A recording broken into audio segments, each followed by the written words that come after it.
60 years ago today, a young woman spoke about the speed of technological change as she presented the first television broadcast of its kind.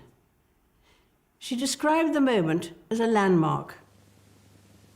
Television has made it possible for many of you to see me in your homes on Christmas Day. My own family often gather round to watch television, as they are at this moment, and that is how I imagine you now. 6 decades on, the presenter has evolved somewhat, as has the technology she described. Back then, who could have imagined that people would one day be watching this on laptops and mobile phones, as some of you are today? But I'm also struck by something that hasn't changed. That whatever the technology, many of you will be watching this at home. We think of our homes as places of warmth, familiarity, and love, of shared stories and memories, which is perhaps why at this time of year, so many return to where they grew up. There is a timeless simplicity to the pull of home. For many, the idea of home reaches beyond a physical building, to hometown or city. This Christmas, I think of London and Manchester, whose powerful identities shone through over the past 12 months in the face of appalling attacks. In Manchester, those targeted included children who had gone to see their favourite singer. A few days after the bombing, I had the privilege of meeting some of the young survivors and their parents. So you come especially for the concert, did you? Yeah. Mm-hmm. The birthday present. What was it? Oh, right. Very scary. Very wicked. Mm. And, to target that sort of thing. Yeah. You know. Yeah, it's awful, but hopefully they'll mend. Yes. We'll get But better. it's very interesting how everybody has united, haven't they, here? It's been amazing, really. Mm. I described that hospital visit as a privilege because the patients I met were an example to us all, showing extraordinary bravery and resilience.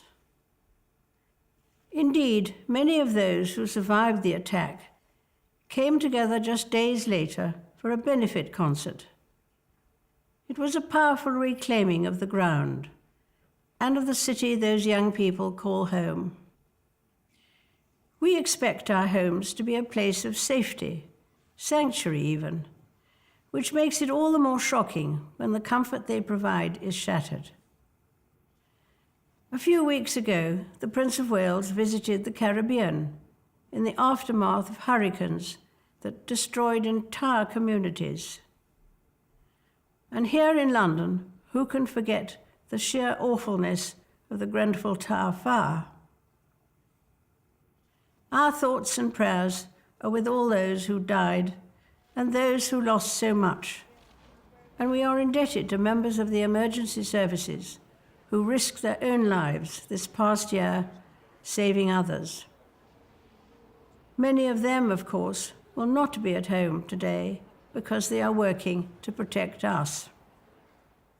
Reflecting on these events makes me grateful for the blessings of home and family, and in particular for 70 years of marriage.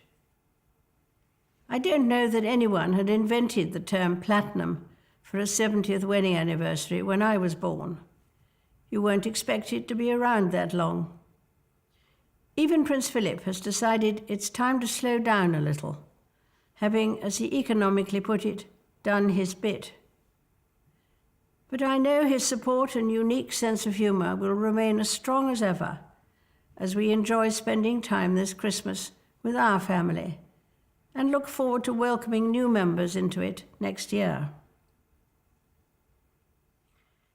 In 2018, I will open my home to a different type of family, the leaders of the 52 nations of the Commonwealth, as they gather in the UK for a summit. The Commonwealth has an inspiring way of bringing people together, be it through the Commonwealth Games, which begin in a few months' time on Australia's Gold Coast, or through bodies like the Commonwealth Youth Orchestra and Choir, a reminder of how truly vibrant this international family is. Today, we celebrate Christmas, which itself is sometimes described as a festival of the home. Families travel long distances to be together.